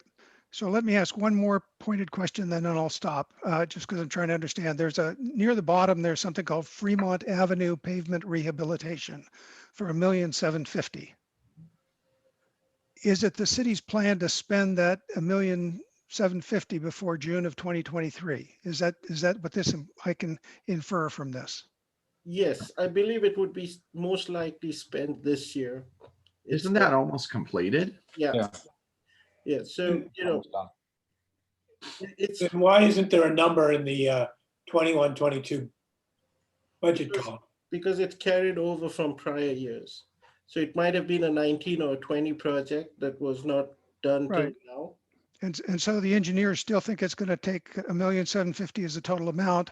And so because you haven't put in an increase or reduce, that estimate is still believed to be correct. Correct. Okay, thank you. By the way, a comment to Gabe, that Fremont Avenue makeover was done beautifully. Oh, that's good. That's good feedback. Okay, so back to your 15 million slide. Go ahead. Anything else in the CIP here? Before I go off this slide, let me also look at what we did with the in-lieu park. In the past, there was a way that everyone would just say annual park improvement projects and then park money into one bucket, and then you don't really have transparency on how it's used. So we removed that, and we are bringing that philosophy within the excuse me, within the organization. Gabe, you want to continue while I have some order? Yeah, so one of the hardest things about this budget to manage was how we did the prior appropriated and how we requested things.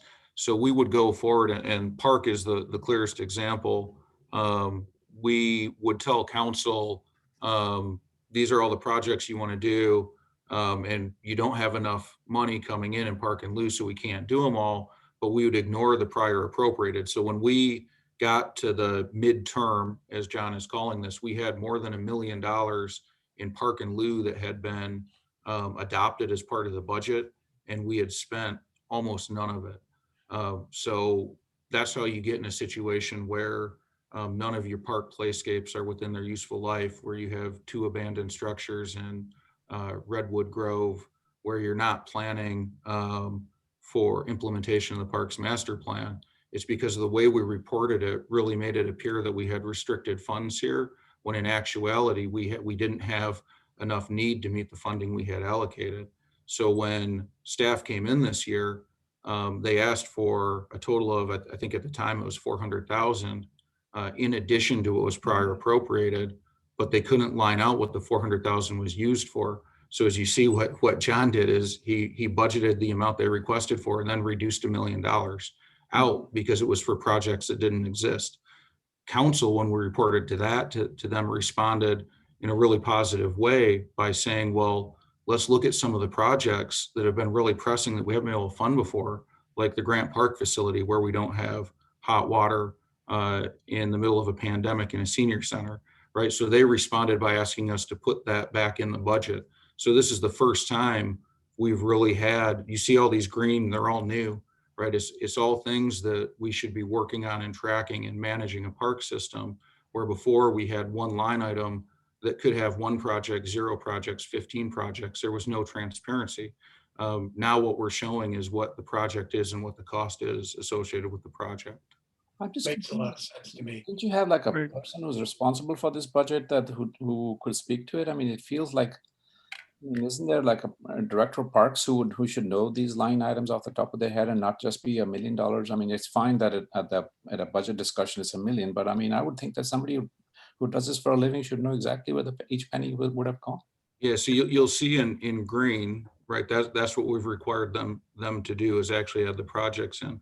What would happen here? It's very apparent in Park and Lou, but it was happening in all of our other projects, where it was effectively being used as a way to transfer funds between projects or to fund things that weren't planned at the beginning of the year.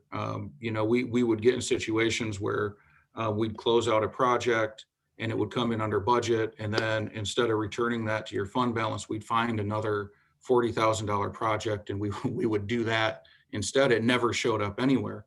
Park and Lou became very striking because parks are the most visible thing that we do. And we had $1 million in funding appropriated with no projects, where at the same time, we had very visible needs that weren't being funded.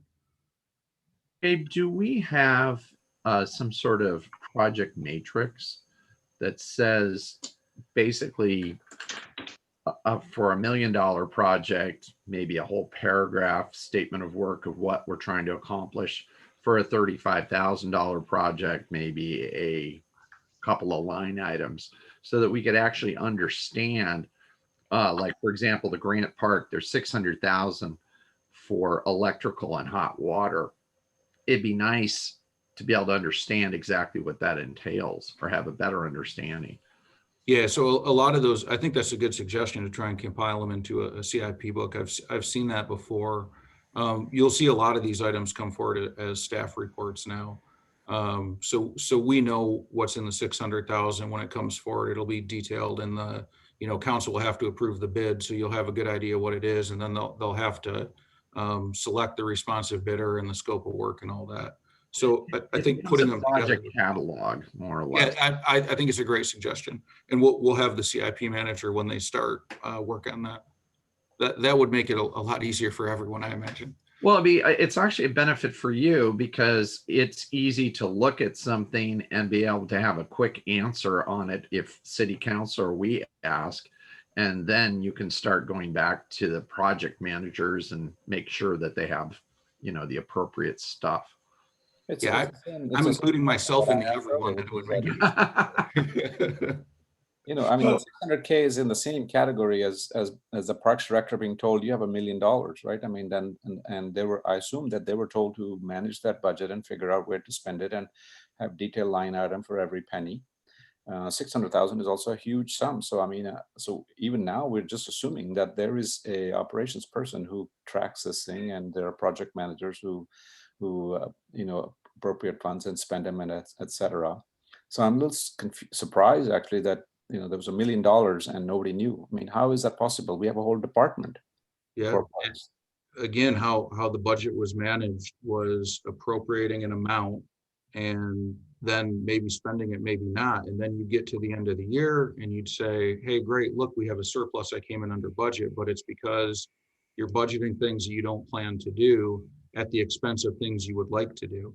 So it's not just in parks. That's just the most striking example. We have in facility, what's it called, John?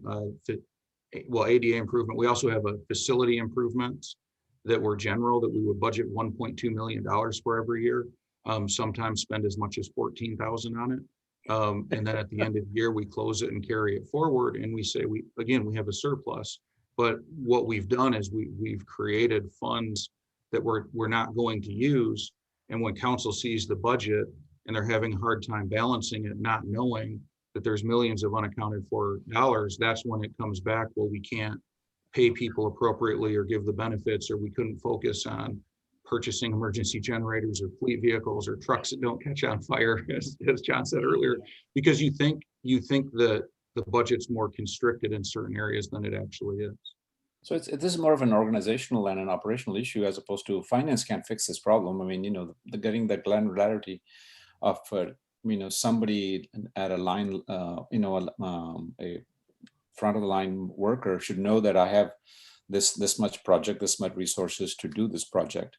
And if they don't, then, or they're confused about how much budget they have and how much time they have to do something, then, that's not something finance can fix, right? Well, I think finance can instill the discipline.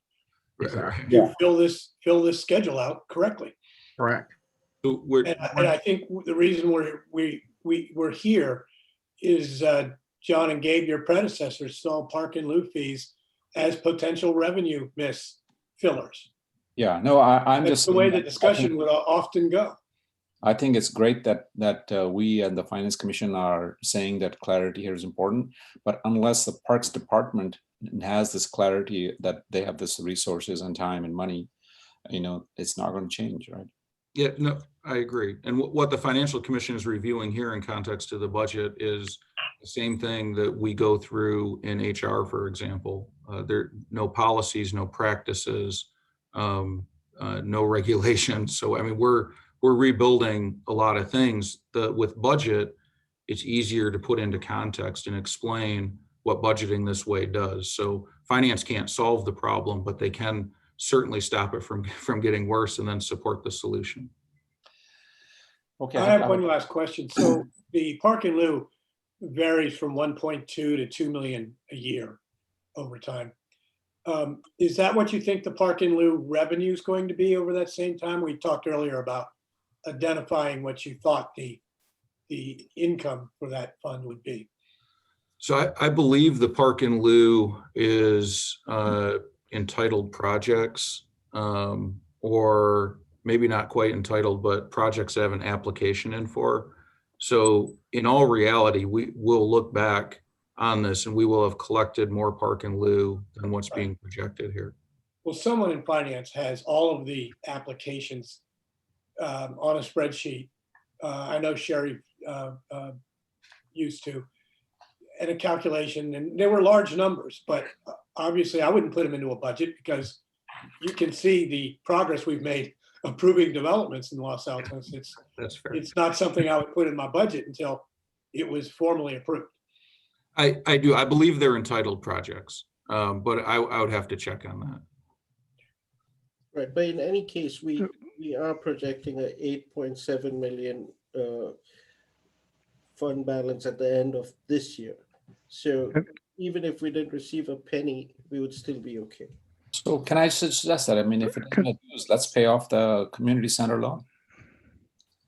So I think one of the conversations, right, because you could defease or pay off that loan early, or the Rosita Park certificates of participation. Council could also use park and lieu towards projects that they would like to complete, right? So that it's a policy decision whether or not they want to use it towards Halsey House, towards removing, again, the abandoned caretaker house. It could go towards the downtown theater. It should go towards repairing our playscape and equipment that's all beyond its useful life. right? So I do think council needs to have a deeper conversation around what the ultimate goal of in lieu funding is for, because we've accrued a significant fund balance at the expense of doing the work we should have been doing, right? With an $8 million fund balance, we should never be in a situation where we don't have one playscape within its useful life in the city. So we do have to get better at prioritizing and managing these projects. I agree. Right, and all we've tried to do this round is not to really develop what CIP should go forward, but look at what was approved and what we feel is achievable and on the plate. But when it goes to council, they might want to, decide to add more, remove more. So I would leave it to them. So if we are done with this, I'll go back to my presentation. Thank you. And we already talked about this slide on what we reduced, so I'll move on. Now with the enterprise funds on the sewer fund, professional services increased by 221,000. A lot of this is driven by Palo Alto's cost increases. We also restored the general liability contribution of 15%. The CIP factor, as you saw in the 22, and the capital projects funding from the sewer fund is at 11 million. So after all those adjustments, the ending fund balances are projected to be 3.3 million on a cash basis, which is pretty robust. Looking at the solid waste fund, professional services increased by 62,000. Eligible trash receptacle costs of 130 were determined to be eligible from this fund, which are being charged here. Their general liability contribution of 50,000. How you doing? Did someone ask a question? Okay. And then the CIP factor is also applied. So the ending fund balance here is projected to be 5.2 million on a cash basis. And the FY23 additional appropriations required are around 372,000. The changes to other funds, the Public Arts Fund, the Public Arts Commission looked at their CIP and they looked at needs of around 154,000 that they need. So we've set those. They have a robust fund balance. They received 350,000 in lieu fees last year. So, I didn't know we had a separate fund for public art. oh, we do. Since when? I believe since a long time. Yeah, since I came. I think council established the 1%, I think the year before last. It's relatively recent, but they established it per council policy. I think it's 1% of total project cost up to 250,000.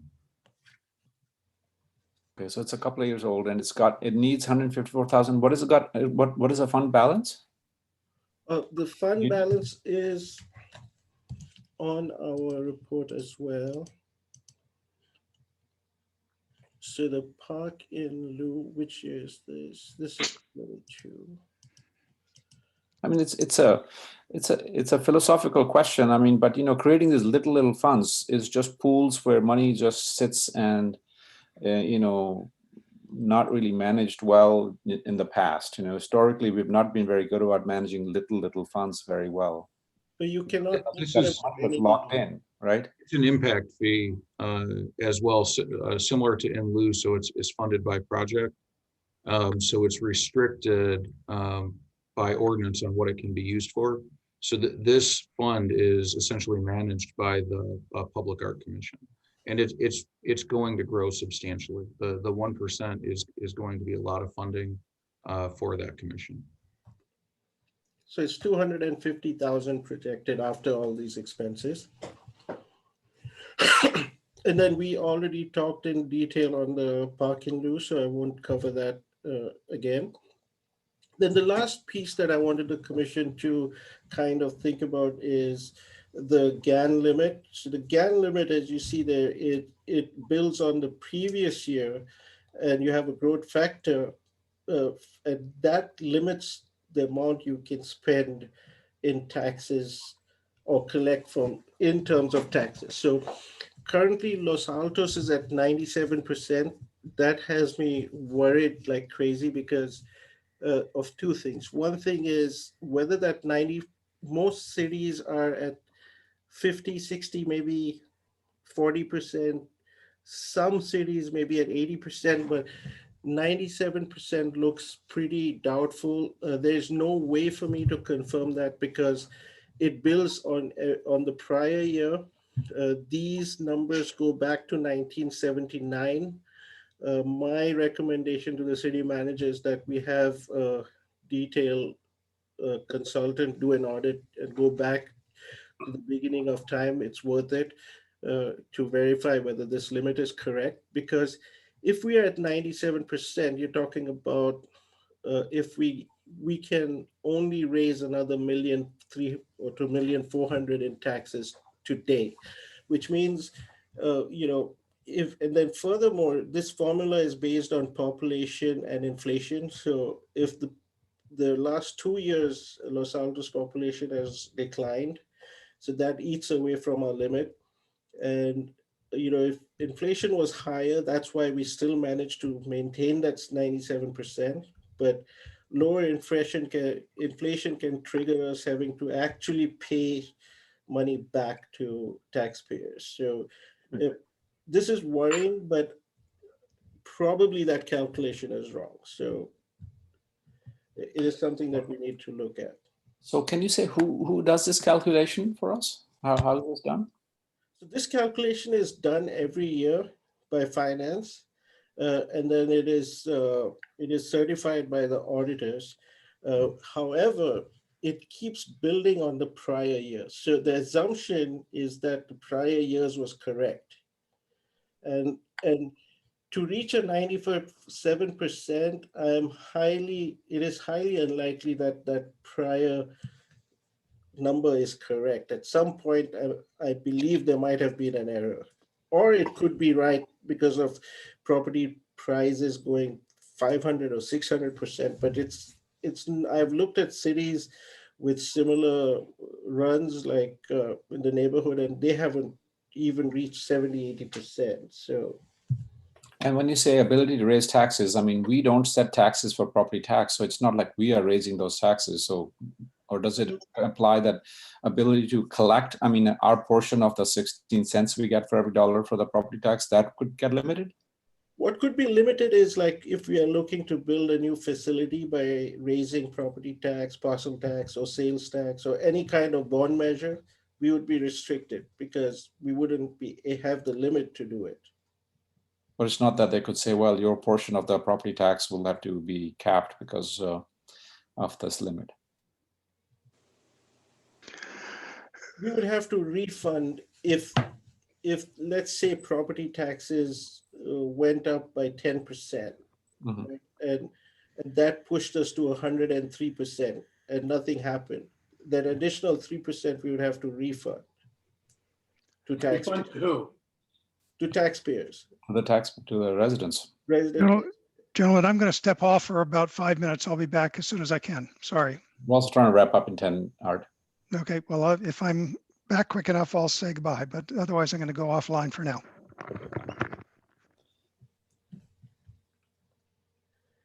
Okay, that actually wraps up the report. The recommendation is similar to what we did in 22.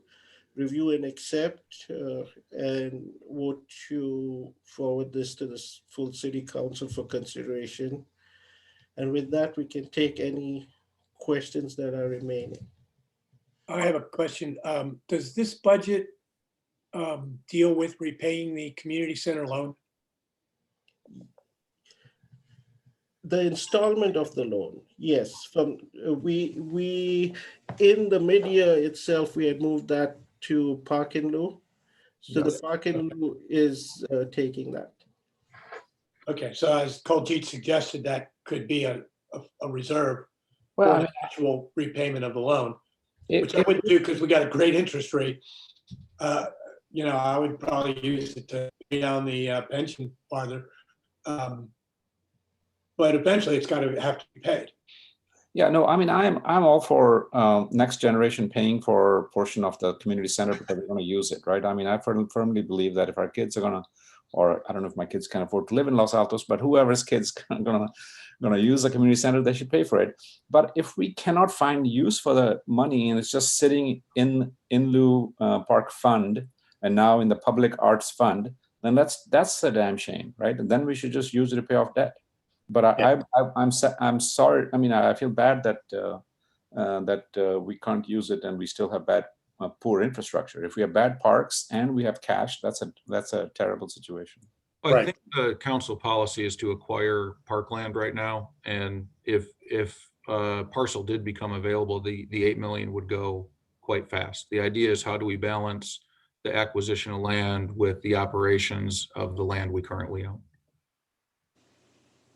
Right, and just so everybody's level set for fiscal 22, and again, in your budget, you're showing for 23, John, we're assuming that the loan will be serviced out of Park and Lieu, and I think you pushed the tail on Rosita Park into Park and Lieu as well, right? Okay. Great. Yeah. He's nodding. Good. Okay, so you need a motion, John? Yes, please. So move. Second. Okay, so I'm going to take the roll. Chair Colcutt, Yes. Vice Chair McClatchy, Yes. Commissioners Claris, Yes. Fry, Yes. Callback, Yes. Richmond, Yes. Whipple. Yes. That motion passes 7-0. And I'm going to look at our agenda. That actually concludes our agenda. I'm not sure if there are any further questions, I'm any. going to sign off, guys and ladies. Okay. All right. Actually, can you hold on 1 second? I have a quick question. Okay.